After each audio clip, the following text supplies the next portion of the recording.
البدع والأهواء، أهل البدع العقائدية وأهل البدع السياسية. نقول بيننا وبينكم السلف، بيننا وبينكم الكتب، كان فيقول البدع بيننا وبينكم. الرحمن الرحيم. قال الإمام النووي رحمه الله تعالى وقال تعالى ولا تستوي الحسنة ولا السيئة ادفع بالتي هي أحسن فإذا الذي بينك وبينه عداوة كأنه ولي حميم وما يلقاها إلا الذين صبروا وما يلقاها إلا ذو حظ عظيم. Dan Allah Ta'ala berfirman, wala tastawil hasanatu walas sayyi'ah, tidak sama antara kebaikan dan keburukan. Idfa' billati hiya ahsan, tolaklah dengan cara yang lebih baik atau cara yang terbaik. Fa idzal ladzi bainaka wa bainahu adawah, fa-nya fa ta'tibiyah, maka hasilnya apa? Idza di sini idza fujaiyah, dia adalah harf. Alladzi berarti apa? Ini jelas isim, makanya idzanya adalah idza fujaiyah. Maka tiba-tiba saja seseorang yang semula antara dirimu dengan dirinya ada permusuhan, ka'annahu waliyun hamim, seakan-akan dia menjadi teman dekat yang akrab. Wali itu artinya adalah teman dekat, hamim itu juga dekat, sahabat yang sangat dekat. Hamim ini sendiri aslinya adalah panas, tapi maksudnya adalah sahabat yang sangat dekat, selalu menyambut dengan hangat, dengan bagus. Wa ma yulaqaha illal ladzina sabaru, tidak ada yang mendapatkan ini kecuali orang-orang yang bersabar. Wa ma yulaqaha illa dzu hadzin azim, dan tidak ada yang mendapatkannya kecuali orang yang memiliki bagian keuntungan yang besar. Baik. Di sini Allah Ta'ala berfirman wala tastawil hasanatu walas sayyi'ah, tidak sama antara kebaikan dan keburukan. Maksudnya tidak sama apanya, dijelaskan oleh Imam Ibnu Katsir rahimahullah, yaitu balasannya. Balasannya tidak sama, maka jangan Anda putus asa. Sama saja saya jujur atau saya dusta di dunia ini, hasilnya juga saya miskin saja. Bahkan orang-orang yang dusta dapat untung besar. Jangan Anda memikirkan sependek itu. Tetap tidak sama di sisi Allah Ta'ala. Baik. Dan juga disebutkan dengan lebih lengkap oleh Imam As-Sa'di rahimahullah, karena ayatnya mutlak berarti apa? Berarti dia juga dibawa kepada yang lebih lengkap.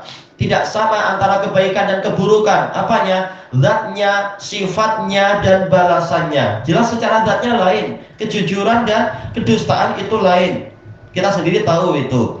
Orang yang jujur, beritanya layak dipercaya, dan hasilnya adalah yaitu apa? Kita mendapatkan informasi yang tepat. Tapi kalau yang bercerita kepada kita orang yang dusta, kita nanti akan tertipu di jalan atau tertipu dalam perniagaan dan seterusnya. Jadi secara zatnya saja sudah lain antara kejujuran dan kedustaan, antara kebaikan dan keburukan, antara kesolihan dan kejahatan, itu jelas lain. Demikian pula sifatnya, gambarannya sendiri sudah lain.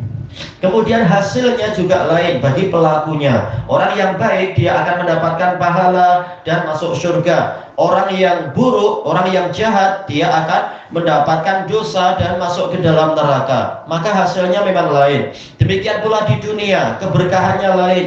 Orang yang jujur walaupun nampak hasil niaganya sedikit, hasil pertaniannya sedikit, hasil mungkin ketika dia jadi kaki tangan, hasilnya tidak seberapa dibanding orang yang korupsi, dibanding dengan orang yang menipu, dibanding dengan orang yang curang.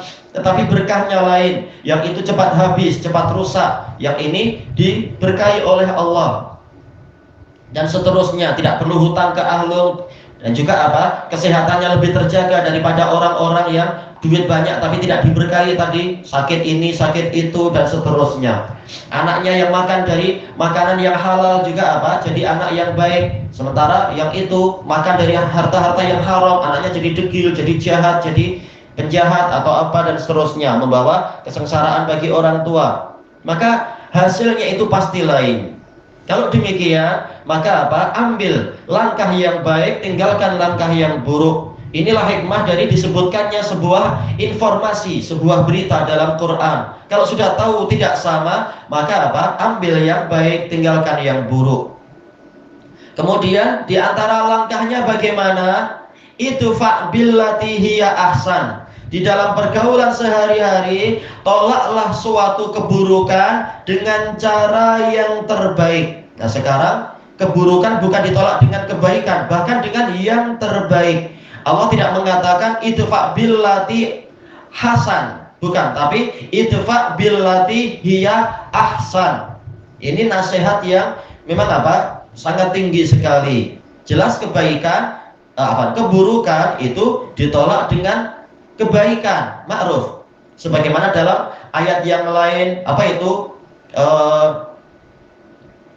Wa yadra'una bil hasanati sayyi'ah, dengan kebaikan mereka menolak keburukan, dan itu bagus. Demikian pula dalam hadis. Dalam hadis apa itu? Wa atbi'is sayyi'atal hasanata tamhuha. Ikutilah keburukan dengan kebaikan, niscaya kebaikan itu akan menghapus keburukan. Dan itu bagus. Tetapi untuk ayat Fussilat ini Allah membimbing kita yang lebih bagus lagi. Menolak keburukan bukan dengan kebaikan semata, tapi dengan yang terbaik. Ini memang tidak wajib, tetapi apa? Ini bimbingan agar kita mencapai derajat yang terbaik. Kalau tidak mampu ya sudah, keburukan ditolak dengan kebaikan yang setara. Baik, tapi kalau kita mau yang lebih baik, hasilnya apa? Fa'idzal ladzi bainaka wa bainahu adawatun ka'annahu waliyyun hamim. Maka tiba-tiba saja orang-orang yang semula memiliki permusuhan antara dirimu dengan dirinya, dia akan berubah menjadi teman dekat yang setia.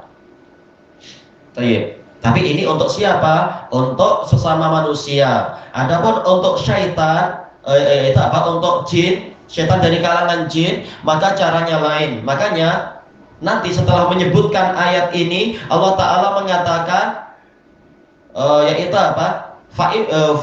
Fa'imma yang zagan nabikumus syaitan fasta'id billahi minasyaitonir rajim innahu huwas samiul alim. Kemudian apabila syaitan itu menimpakan gangguan kepadamu, maka berlindunglah kepada Allah dari syaitan yang terkutuk tadi. Sesungguhnya Allah Maha mendengar lagi Maha mengetahui.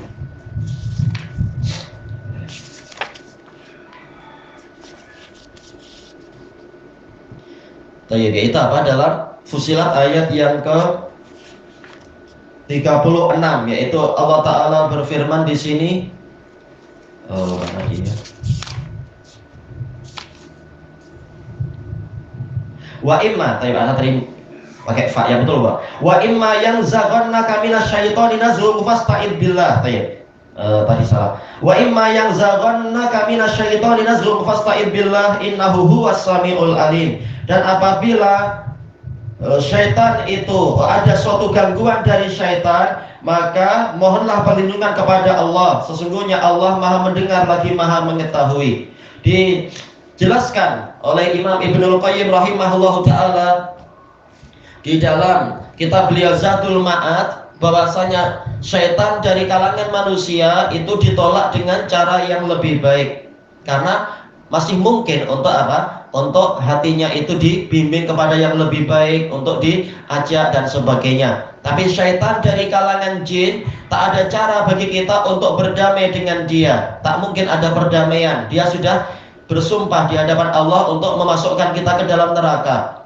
Maka caranya hanya mohon perlindungan kepada Allah. Adapun untuk manusia jenis dari Bani Adam, masih mungkin hatinya itu dilunakkan, kecuali yang memang Allah kehendaki, seperti Fir'aun, yang mana Allah berfirman kepada Nabi Musa dan Nabi Harun, wa qula lahu qawlan layyina, ucapkan kepadanya perkataan yang lembut, la'allahu yatadzakkaru aw yakhsha, semoga dia menjadi sadar atau takut.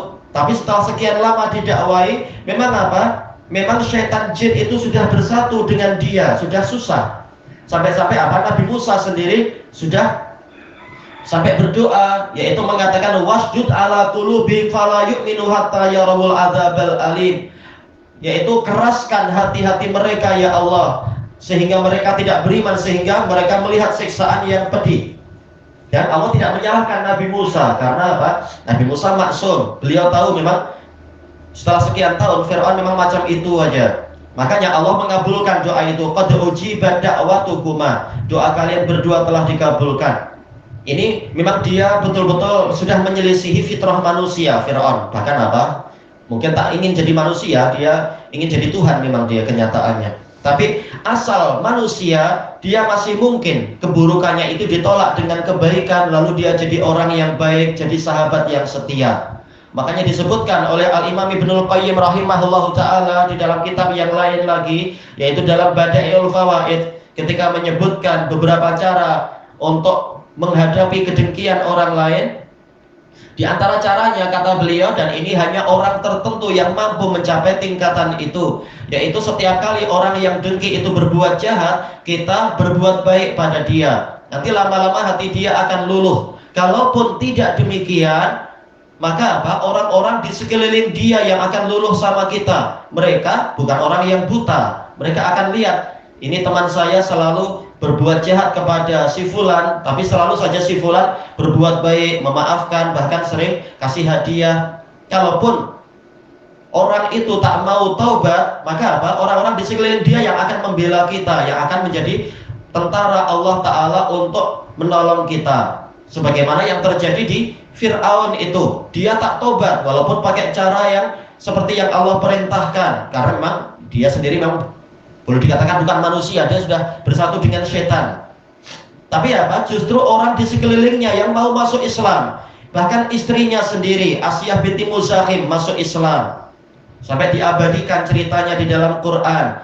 Kemudian juga siapa? Rajulun mu'minun min ali Fir'aun, seorang lelaki dari keluarga Fir'aun masuk beriman juga kepada Nabi Musa. Maka kebaikan yang kita lakukan itu tidak sia-sia. Kalaupun tidak menyebabkan berubahnya si pendengki tadi, mungkin akan merubah orang-orang di sekelilingnya.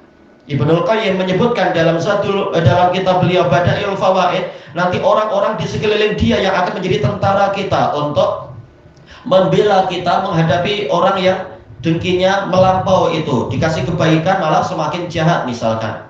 Ini jarang sekali terjadi. Yang insya Allah sering terjadi adalah yang Allah ceritakan di sini. Orang akan berubah jadi baik setiap kali kita bersikap baik pada dia. Lama-lama dia akan luluh hatinya itu. Baik. Atau orang di sekelilingnya yang akan menjadi tentara kita untuk melawan dia nanti, melihat kebaikan-kebaikan kita. Kebaikan tidak akan disia-siakan. Baik.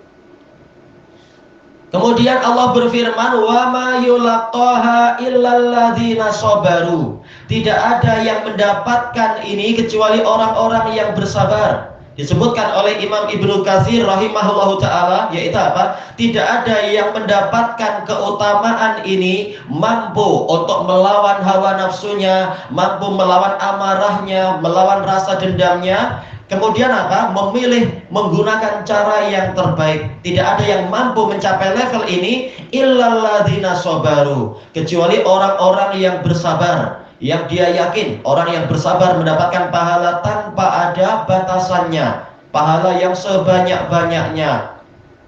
Orang yang bersabar ini sabar di dalam menjalankan perintah Allah. Ini bagian dari perintah, itu perlu sabar. Dan sabar untuk menghadapi kejahatan orang yang jahat dengan cara yang terbaik. Nah, ini adalah orang-orang yang sabar. Hanya orang yang sabar yang mampu melakukan itu. Ini memang level yang sangat tinggi.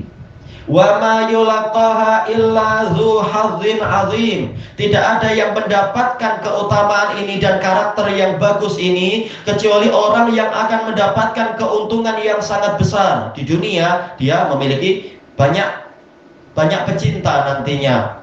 Dan juga apa? Di akhirat dia akan mendapatkan kecintaan dari Allah. Bahkan di dunia juga ya, dia dicintai oleh Allah, dicintai oleh para malaikat, dicintai orang soleh. Demikian pula di akhirat dia akan mendapatkan keberuntungan yang sangat besar, dimuliakan di surga dan seterusnya itu dengan pahala yang tanpa batas.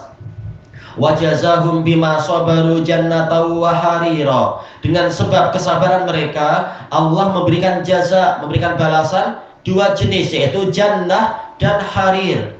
Jannah yaitu surga yang luas, kata Ibnul Qayyim, ma'ruf, surga luas. Disebutkan di dalam hadil arwah, kenapa pahala orang yang bersabar itu surga, yaitu tatkala di dunia dia mengalami kesempitan hati, selalu disakiti, selalu dizalimi, selalu dirugikan.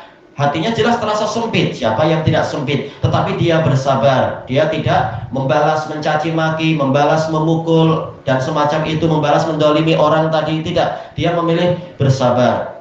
Maka gantinya kesempitan hati itu diganti dengan surga yang luas, yang lapang. Kelapangan surga itu akan menyebabkan lapangnya jiwa seseorang. Sebagaimana di dunia, rumah yang sempit itu cenderung menyebabkan jiwa jadi sempit. Makanya orang jadi apa? Suka jalan-jalan, melihat tanah yang lapang, melihat mungkin apa, kebun-kebun yang luas dan seterusnya.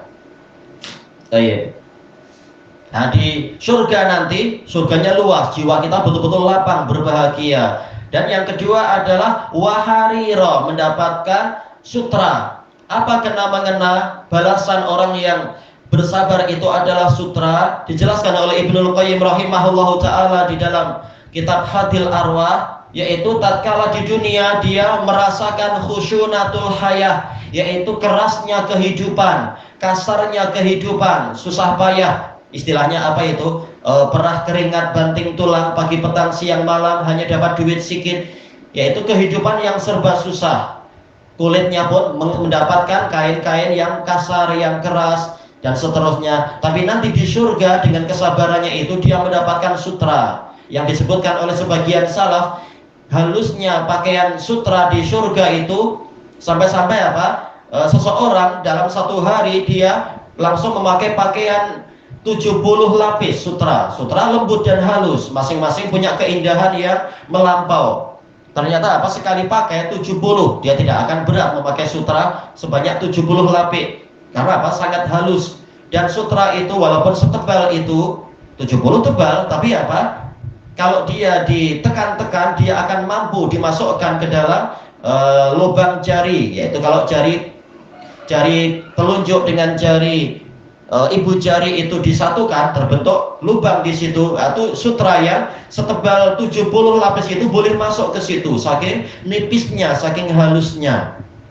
Nah, itu adalah sedikit gambaran tentang sutranya surga. Ini untuk siapa? Untuk orang yang bersabar. Orang bersabar akan mendapatkan keuntungan yang besar.